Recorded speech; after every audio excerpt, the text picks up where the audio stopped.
Shelley Armato, CEO and co-founder of MySmartPlans. We have another episode of Construction 2030. And okay, this is going to be a little bit alarming, I'm sure, as you're watching this, to realize that this is actually my husband. So this is Dominick Armato. He is the instigator of the whole company. He instigated me into doing this. He was the duper. Like, he was the one that's like, I have this really good idea, Shelley. How about if we... And so I said yes. And so here we are today, radically changing the construction industry, one project at a time. And I thought it was so important that you hear from the mastermind behind me. And roll your eyes again, babe. Do the whole thing. He's so good at rolling his eyes at me.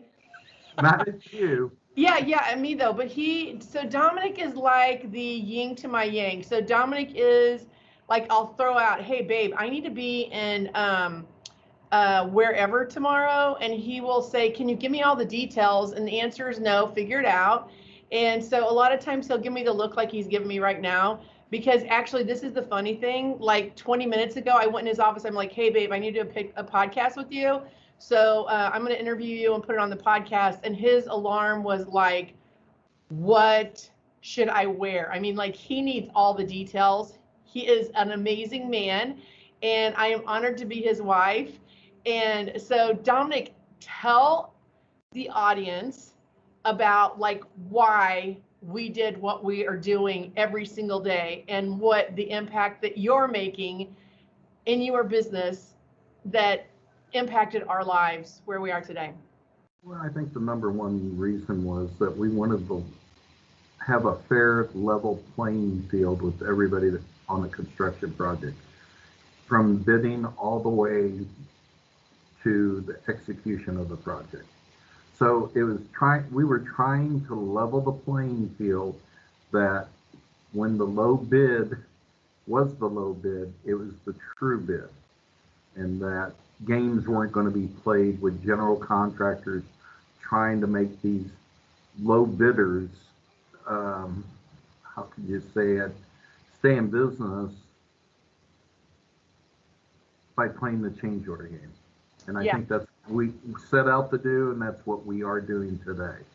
Yeah, to be clear, so everybody is like, well, you're a woman-owned business. I mean, when we declared our status as a woman-owned business, I started the business. Dominick was still running his painting company, and I was I was in front of everything and doing and building and creating. And then in 2010, he closed his legacy company of 45 years and joined me. So it was kind of like he kind of tempted me, like, hey, Shelley, let's see what we can figure out before I leave our livelihood, because he was always the stable breadwinner in our family. I was a realtor and I had a mortgage company, but my income was always fluctuating, and he was always the stable genius of our family. And so we sat down after we started the business and landed our first $1 billion project. And our first $1 billion project, Dominick was alarmed. Well, we've been alarmed a lot about the deviations in the projects and what we catch. But for Dominick and what I witnessed, Dominick, and you can tell me if you agree, if you think this is right or not, what I witnessed with you was like you caught the fox's tail. I remember one time whenever you were bidding this huge, because your company did all these huge projects, you were like the go-to guy. Like, you could call Dominick and say, hey, Dominick, this is blah, blah, blah, and we have a question about something, and in 5 seconds, Dominick would say, well, you know, blah, blah, blah. Here's the answer. Here's what you need to do. Here's what happened. And it was whenever he had his competition come in and do business with us, I remember the look on your face, like, are you, and I try not to cuss on this podcast because sometimes they get words in the way, but I remember you coming home and saying, babe, I never dreamed what I just saw happen really was happening. I had my suspicions, but the game has changed. So speak to that. Yeah, and what I think Shelley's alluding to is how technology back then even aided some of this. And we're going to say the word that Shelley hates to say, bid rigging. But, you know, people used to carry pagers back in the day.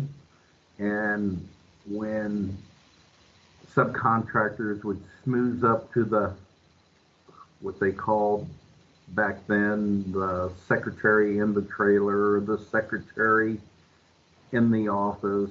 They'd smooth with these women, and the subcontractor would get a page with a number to the bid that he just bid to see if he was the low bid on bid day. So games were being played early on, even before technology really came into the play. And MySmartPlans was created to eliminate that, because we pushed the information out to all the players, or I shouldn't say players, but subcontractors and people bidding, that they have all the exact vetted information that the people that we put behind our software, our project information managers, are gathering, so that everybody has fair information. And then we date and timestamp that when you become a registered user to the dashboard, that when people say, and they come in low and they get a contract and they can say, well, I didn't see that information, we can actually go back in the audit trail of what MySmartPlans does along with the project information manager and say, no, you received this at blah, blah, blah, blah time. Mm-hmm.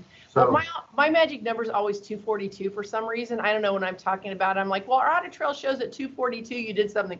It's never 242. It's whatever the time is. But it's also been alarming. So this is probably the dysfunction in our relationship. And after this business is in to where you and I are not every day running the business, and maybe we're in Italy or Sicily actually, and sitting and enjoying your citizenship that you're getting, and we're having a glass of wine. Remember in that one little place that you told me I talked really loud because it was a cave, and I thought everyone spoke English, and Dominick's like, Shelley, they don't know what you're saying because they don't speak English, and I was alarmed. Maybe our conversation there is going to be about just how many things have changed from our very first project, when the general contractor tried to change the specifications behind the owner's back, that in 2 minutes, Bob Frazier had every piece of information and saved that project. I mean, we still don't know the exact number, but we know that it finished 3 months ahead of schedule, and we know that there was no litigation. We know that he had his turnover documents, and we know that he was able to protect his bid, which I remember Bob, he was just like, what? What did you guys do? Remember that conversation, Dominick? I do.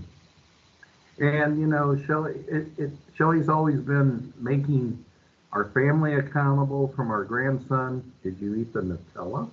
Right. No, he said he didn't do it, babe. Yeah.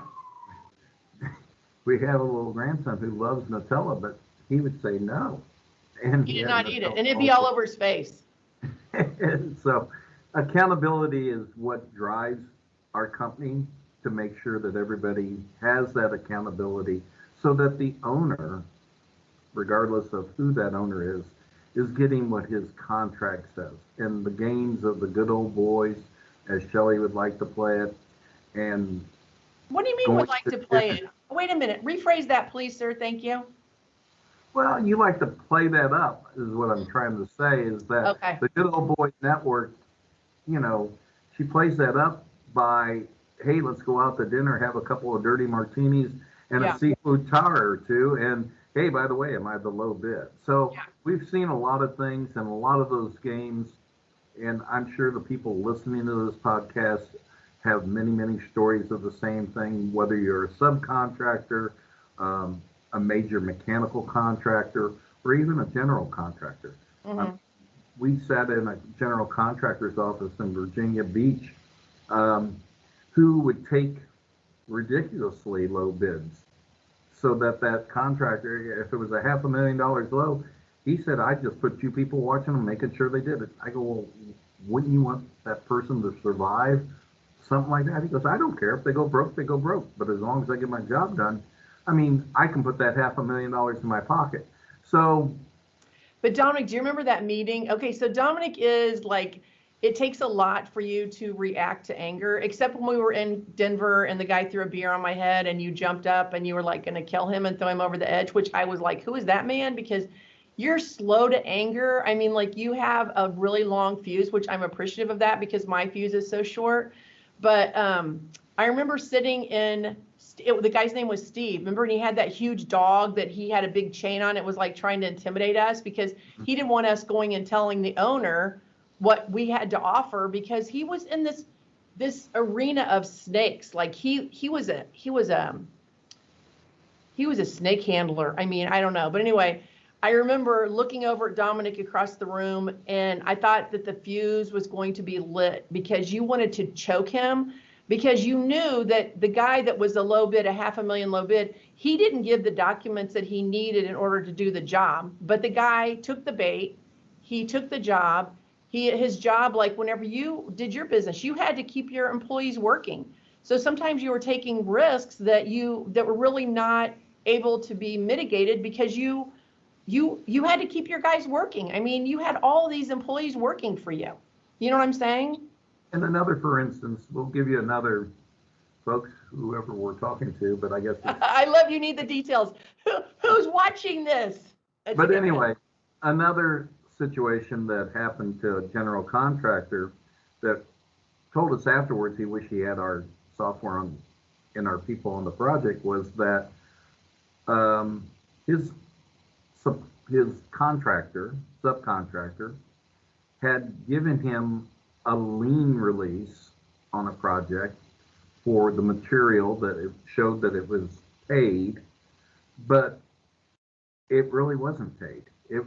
The subcontractor had an outstanding balance of, let's just say, $200,000 of old bills, and then when he got the draw for that project of $200,000, he paid all his back stuff. The supplier took all the old invoices that weren't even to that job, gave him a lien release that, yeah, he received $200,000. But when the project was over, that general contractor got a lien for almost $350,000 of material that he thought was paid for and had lien releases, but no, the supplier just applied it to the old invoices. So having the correct information, having the project information manager, our PIMs, involved in the gathering of this information, vetting this information, and auditing this information, and building that closeout allows not only the general contractor, but the owners to know that they got what they paid for. Yeah.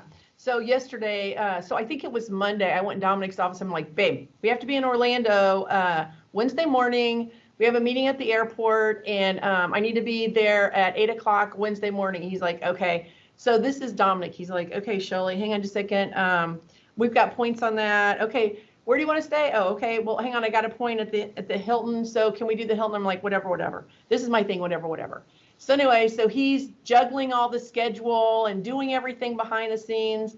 And then I come back and I'm like, oh my gosh, Dominick, I reread the email and it's actually Thursday morning I need to be there, not Wednesday morning. So he gave me grace because I have credits, because being a husband and wife owner of a business that started in a garage with $15,000 in a dream, we've had some marital counseling sessions. Anyway, so the situation changed and we had to, he had to change everything. Well, anyway, luckily for us, we were able to get our meeting at the Orlando International Airport. Here's the interesting thing. And Dominick and I left there going, oh my God. So apathy is our competition. Believe that or not, we have no competition in our space except apathy. So we're sitting in this meeting and they're like, well, every one of our projects have litigation. We're like, well, imagine doing pre-discovery and you have no litigation. Do you guys have your as-built at the end of the project? Well, someone else has to, it was just like this thing, like you just wanted to shake their teeth and say, look, there is a new Uber. We're the Uber to the taxi industry. That's the thing that's so exciting. And like whenever Uber showed up, everybody's like, oh, well, we can't do this, blah, blah, blah, until they ride in an Uber. Like once you get in your first Uber ride, you're like, okay, why would I ever hail a taxi again? So anyway, so we left there after everything, all the changes that happened. Even when we got to the airport, the agent didn't put, I'm Dominick's companion. So on Southwest, the agent didn't change the ticket. And it was like, la, la, la. And everything that could go wrong, like, no, that's not true. There was a lot of things that went right, but there was a few things that went wrong. But anyway, leaving that meeting, what did you think, Dominick? Tell them what we talked about after we left that meeting. Well, I mean, we have to be careful about exactly what we talked Well, about. basically what we said was that they're going to stumble through life in 20 years. You know, they think about technology doing it for them.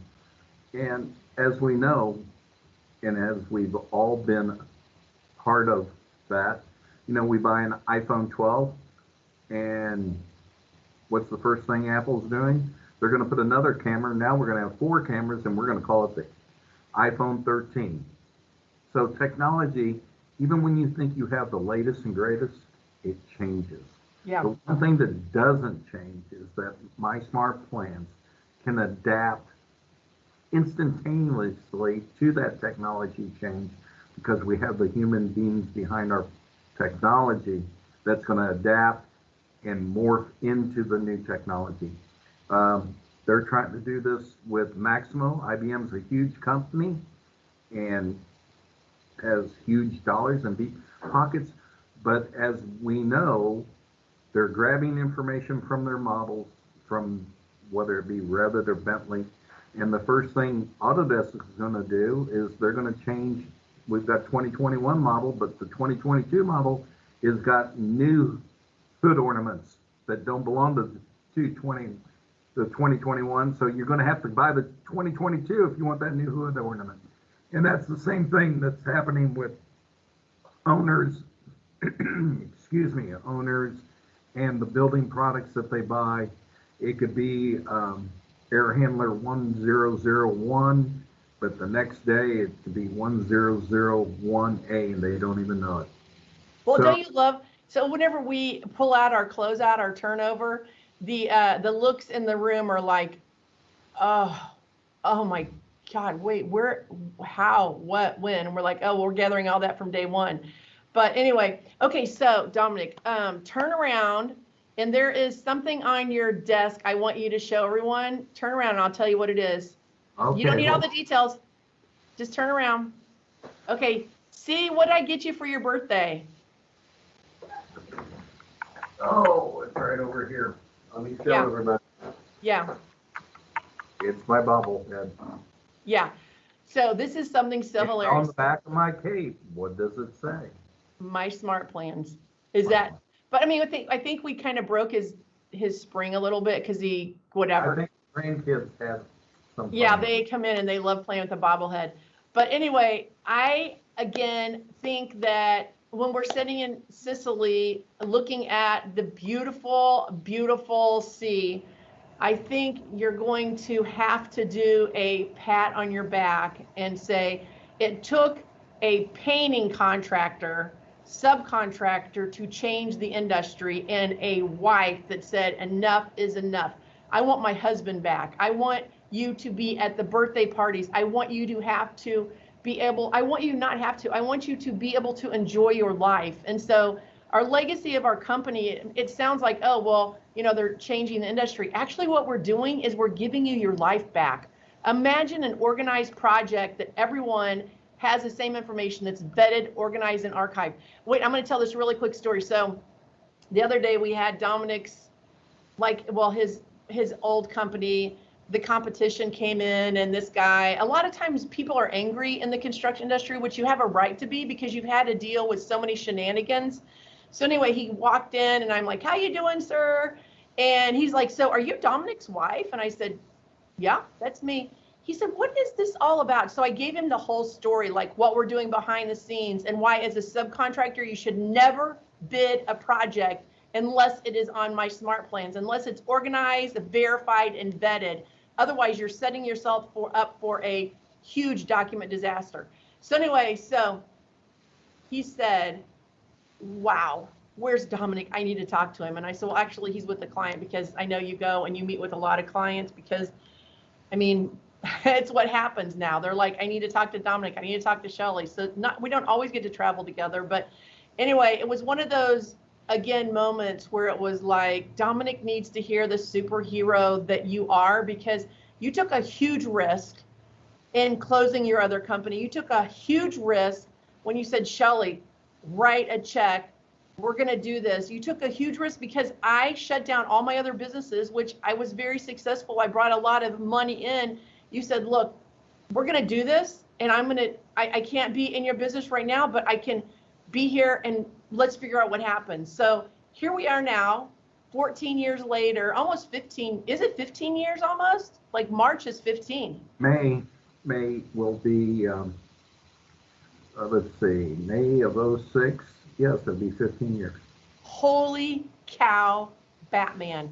Who does that? And I mean, another thing that people are always asking us, well, who funded you? How did you do this? How did you do this?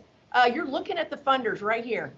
Dominick and I, we flipped 8 houses. We flipped 3 commercial buildings because we know what we're doing when it comes to that stuff. And we knew that if an investor came in, they would try to do something funky. So we just kept moving, our feet moving. So we're funded by, the FAA considers this an allowable expense. The Corps of Engineers, we've radically transformed those projects. We're going to be releasing some information soon on the first Corps of Engineer project that had no modifications. They were able to hold the contractor accountable. They were able to get their red zone ready turnover. I mean, that's us. How is it that the superhero that's behind your shoulder has been like at the wheel? Of course, I'm driving because I do drive, but you're like the support behind the support, and I'm the support behind your support. But we're excited. We're going to be meeting with Pete Buttigieg. We're trying our hardest to make sure that if you're bidding a project, you can have certainty, you can have clarity. You don't have to be at the mercy of the general contractor sitting back and trying to get you to do something that you think, oh, it's kind of like the gossip thing. You know, like if someone's gossiping about someone else, they're going to gossip about you. So if they're trying to get you to do something, to be in this deal, they're going to do that to somebody else too. You're not the only like candle in the wick or wick in the candle. So first of all, Dominick, I'm going to say thank you. I have to run to another meeting. Thank you for your willingness to not have all the details. That's where you say you're welcome. Okay, you're welcome.